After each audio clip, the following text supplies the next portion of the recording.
Halo adik-adik semua, perkenalkan dengan aku Kak Radian dari kursus.id. Hari ini kita akan belajar materi tentang magnet. Jadi, adik-adik tahu belum apa itu magnet? Belum tahu. Kalau belum tahu, sini kakak lihatin ya. Tuh, dua. Nah, itu disebut magnet. Jadi, sama-sama tahu nggak? Magnet itu asal katanya dari mana?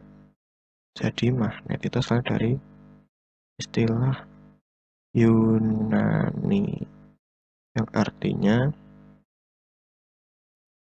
batu magnesian. Nah, magnet ini identik dengan gaya tempel. Maksudnya gimana? Jadi magnet ini identik dengan menempelnya suatu logam. Dan magnet biasanya terbuat dari besi atau baja.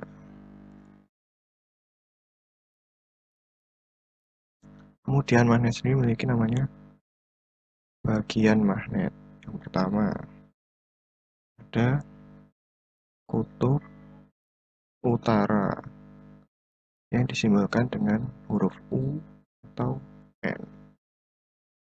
Yang kedua, ada kutub selatan yang disimbolkan dengan huruf S. Kayak gini ilustrasinya. Nah, jadi warna antara kutub utara sama kutub selatan mesti berbeda.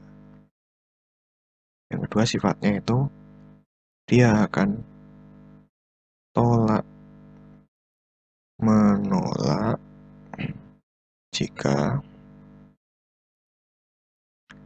kutubnya sama dan tarik menarik jika kutubnya berbeda. Ini maksudnya, jadi kalau sama-sama S atau sama-sama N maka akan tolak menolak. Sedangkan kalau N sama S atau S sama dengan N maka akan tarik-narik. Berikutnya magnet itu juga memiliki sifat magnet.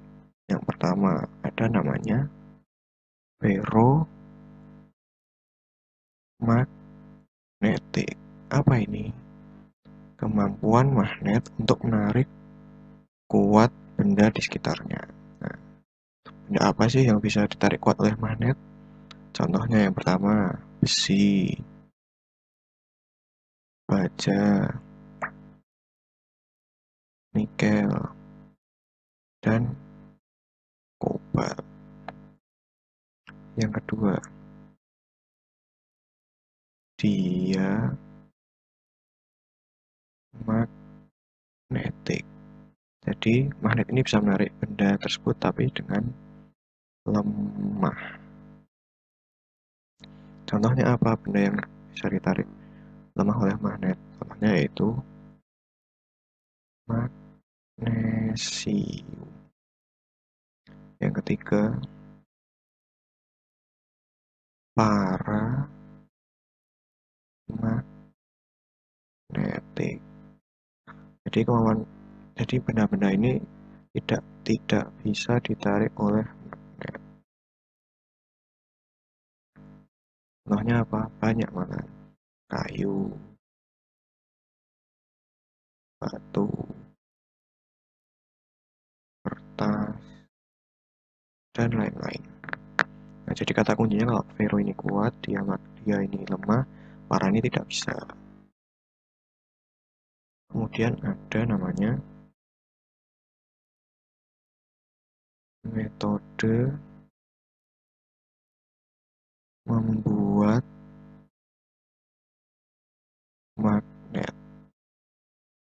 Yang pertama, digosok. Jadi, suatu logam digosok ke pada magnet pada satu arah tertentu selama beberapa waktu. Nanti lama-kelamaan logam tersebut akan jadi magnet. Yang kedua, diinduksi atau didekatkan. Jadi baja atau besi didekatkan dengan magnet tapi tidak saling menempel. Kemudian lama-kelamaan baja atau besi ini akan jadi magnet juga dan dapat menarik paku dan jarum yang di bawahnya. Dan yang ketiga, ada dialiri dengan arus DC. Jadi ada logam dililit kawat dan kawatnya dialiri arus listrik. Nah, tiga metode ini tuh kenapa bisa membuat logam biasa menjadi magnet? Karena membuat arah elementer suatu logam menjadi seragam, jadi bisa menempel dengan logam yang lain. Untuk selanjutnya, setelah tadi membuat magnet, sekarang menghilangkan sifat magnet. Yang pertama, magnet bisa dipukul-pukul. Yang kedua, magnet bisa dipanaskan. Yang ketiga, dialiri dengan arus AC. Ingat, AC bukan DC. Nah, tiga hal ini tuh kebalikannya dengan metode membuat magnet tadi, yaitu membuat arah elementer satu logam menjadi tidak seragam, jadi tidak dapat menempel dengan logam yang lain. Kemudian ada namanya medan magnet. Nah, medan magnet ini apa? Medan magnet adalah daerah di sekitar magnet yang dapat mempengaruhi benda lain. Atau bahasa mudahnya itu daerah di sekitar magnet yang bisa mengaruhi menempelnya benda lain atau tidak. Jadi semakin dekat dengan magnet, maka benda tersebut jika ferromagnetik akan semakin mudah menempel dengan magnet. Begitu juga sebaliknya. Dan arah medan magnet sendiri biasanya dari kutub utara ke kutub selatan. Kemudian tadi di metode pembuatan magnet ada dari arus DC. Nah, itu nama lainnya adalah elektromagnetik. Pada elektromagnetik terjadi sebuah gaya yang dihasilkan, yaitu gaya Lorentz. Gaya Lorentz adalah gaya pada suatu elektromagnetik. Nah, memiliki persamaan sebagai berikut. F sama dengan B dikali I dikali L. Dan F sama dengan gaya Lorentz, satuannya Newton. Kemudian B sama dengan medan magnet tetap, satuannya Tesla. Kemudian I sama dengan kuat arus, satuannya ampere. Dan L sama dengan panjang kawat dengan rumus meter, satuan meter. Ini untuk ilustrasi cara mengetahui arah gaya Lorentz. Jadi untuk jempol arah kuat arus, 4 jari yang lain arah medan magnet, dan dan untuk ke 90 derajat dengan arah medan magnet, yaitu gaya Lorentz, arah gaya Lorentz.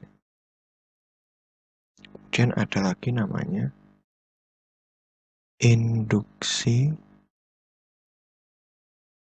elektromagnetik. Ini adalah pengaruh magnet pada suatu aliran listrik. Nah, maksudnya gimana? Jadi kita lihat pada ilustrasi berikut. Pertama, saat tidak magnet, arus listriknya mengalir. Kemudian saat dimasuki magnet, arusnya menjadi berhenti, tidak ada listrik yang mengalir. Sedangkan saat magnetnya dikeluarkan, lagi-lagi arusnya bisa mengalir dan bisa mengubah arah arusnya. Jadi maksud dari pengaruh magnet itu ya seperti itu ya. Terus untuk penerapannya, penerapan induksi elektromagnetik, yang pertama ada alat namanya generator. Nah, ini fungsinya apa? Untuk mengubah energi gerak menjadi energi listrik. Yang kedua, ada namanya dinamo. Nah, dinamo ini sebenarnya sama seperti generator prinsipnya, tapi ukurannya lebih kecil. Yang ketiga ada namanya trafo atau transformator. Ini fungsinya apa? Untuk menaikkan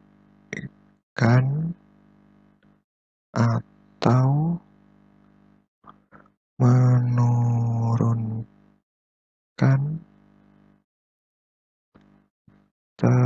tegangan listrik. Selanjutnya kita akan membahas transformator. Transformator ini ada dua mode. Yang pertama, saat efisiensi dari transformator tersebut ideal. Saat efisiensinya ideal, maka energi primer sama dengan energi sekunder. Maaf kelupaan. Efisiensi ideal maksudnya efisiensinya senilai 100%. Nah, energi ini sama disimbolkan dengan W. Kita simbolkan dengan WP. Dengan WS. Dengan W atau energi sama dengan tegangan atau V dikali kuat arus atau I kali waktu. Karena ini pada waktu yang sama, maka kita tuliskan VP dikali IP dikali T sama dengan VS dikali IS dikali T. Karena sama T bisa kita coret. VP dikali IP sama dengan VS kali IS. Bisa kita ubah bentuknya menjadi VP dibagi VS sama dengan IS dibagi IP. Rumus ini juga linear dengan NP per NS. Dengan N sama dengan jumlah lilitan pada trafo. Yang kedua, jika efisiensinya tidak ideal. Jadi kita harus mencari efisiensinya dahulu.